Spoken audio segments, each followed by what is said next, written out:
superstars of Monster Jam invade the Los Angeles, California area. Anaheim Stadium ready to rock with the best in racing and awesome freestyle. It's a star-studded lineup, and the fans are ready to rock.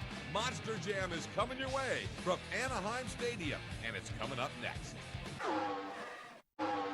The El Toro Loco team, Lupe Sosa the driver, the 2004 World Freestyle Champions, and Lupe comes out like a house of fire, as he normally does. He's big on what we call announcing your presence. Come out and let the crowd know you're ready to make some big moves right off the bat. Sosa known for really giving fans those wow moments. Normally, some of the most spectacular moments in any freestyle will come from Lupe. A lot of times the problem is he doesn't fill the clock. He'll do something so big early that he'll tear the truck up and be unable to finish. Let's see how he does here in Anaheim, because if he can fill the clock, generally El Toro Loco is going to be right there among the leaders. Now, he looks like he's having some problems getting the steering to come back.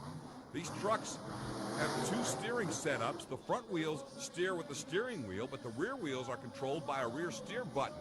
And that button, once it's released, is supposed to allow the wheels to center back up, and it doesn't look like that's happening. The rear wheels are not coming back to straight up center, and that is hurting Sosa and keeping him from, I'm sure, doing some of the big moves that he wants to do. It will correct itself sometimes, and that may be why he's kind of driving around just looking to hit something and hope it'll correct. Not happening, although he makes a nice save, and there it is. That did snap it back. Finally got the rear steer straightened out, but now he's only got 15 seconds left to do something with. And the truck still doesn't look right. So some steering issues, mechanical problems for Lupe Sosa are going to cost him from having a chance to win here in Anaheim. Unless the judges do something we really don't expect. I would not think that that's going to be the top score. But a nice save to wrap it up. How about that?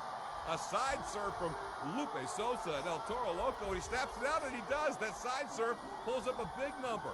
And the judges are going to give him a 27. Wow, there's your new hit the wall protection. That ends the run immediately. And Kreml ends up with a 23. Now here's a guy they all came to see, and look at the huge air right off the bat for Neil Elliott and Maximum Destruction. The truck that his teammate Tom Meents has driven to 7 world championships, and Neil drives it just as hard as the boss does. Neil Elliott, Max D. Now he was the winner earlier of the racing competition, and he adds the freestyle title to it. Wow, if he keeps hitting big air like that, he's up on the side trying to save it, and does save it. And the crowd is literally going bananas. They're on their feet watching Neil Elliott. And Maximum Destruction, he's flattened the left rear tire. This is going to probably hurt him from getting any more big air. He won't stop. But that flat rear left tire is really going to cost him a lot of the momentum. See, he can't quite get the momentum and get the big air that he had early on in the run. But he keeps rolling, flat tire or not. He'll definitely go into some cyclones, though.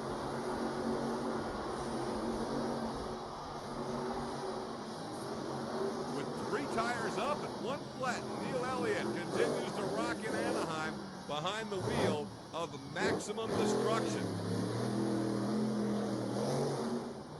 Wow, he's still getting some amazing air when you consider it's hard to generate the momentum on only 3 full tires to be able to get the run and get up the obstacle and then really hammer the throttle. But Elliott's doing a great job on just 3 tires. Look at that air as he still sails it over the bus. Again, it's not quite as big as he was early on, but in many cases when a tire goes flat, a driver can continue. He just can't get up the jumps. Neil Elliott keeps assaulting the jumps and going for the big air, flat tire or no. And he's not likely to stop, by the way, but the clock is at 0, which means the judges have to turn their score in. But Neil Elliott, just for the Monster Jam fans, is going to keep going as long as he can. Maximum Destruction. Does he have enough to take the lead away? Boy, he's going to be close. If not, the judges have to know. Ends up putting in the top run so far. The only man who could beat him, and he's going to have to be perfect to do it, is a wild man, Charlie Pauken, one of the premier Team Gravedigger drivers. You see the Gravedigger 25th anniversary logo on the hood of the Gravedigger. 25 years since the Gravedigger was first created, and now it is the preeminent team in Monster Jam. Now, Charlie Pauken has been one of the top Gravedigger drivers for years, but he's really made a name for himself in Europe, taking the Gravedigger truck to several countries in Europe and pretty much winning and dominating just about everywhere he's gone in Europe over the last couple of years. And he told me he just absolutely loves racing anywhere in Europe and looks forward to getting back there again in the coming year. Right now, though, Pocket is looking to get a win in Southern California as he's got Gravedigger cranking. Remember, the score from Neil Elliott and Maximum Destruction is a 29. Only one number will beat it. 30's as high as you can go. Charlie's going to have to give these judges enough that all three of them will put up a 10. He's got 30 seconds left. He's been good so far, but he'll need to be spectacular. And here you go. Look at him. Look at him ride the tailgate. That's what they love. That will score with the judges right there. Down to his final 20 seconds. Another move in Gravedigger. Some more big air, that's for sure. Brings it to the center of the floor. Right into another move as the clock goes to 0. Now the judges will need to get their scores. That doesn't mean... Ladies and gentlemen, first, Neil Elliott, Maximum Destruction. Again, a great night. You know something? I don't think, even though you didn't win freestyle, which is always your guys' specialty, I don't think it's going to be a problem calling the boss out because you put on one hell of a show. Well, I appreciate it. Chucky and all these other guys out here make my job extremely tough.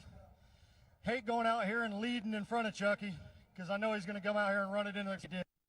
These guys are good. You got out of that truck, you look like you're ready to go at it again, but get tired. Oh, gosh, man, that wore me out. After seeing Neil go out there and did what he did, all them saves, I was like, go, Neil, go!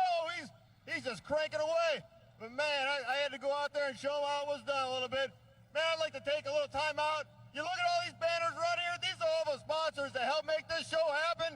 But it's not them that really matter. It's you, the fans that came out here tonight to make history.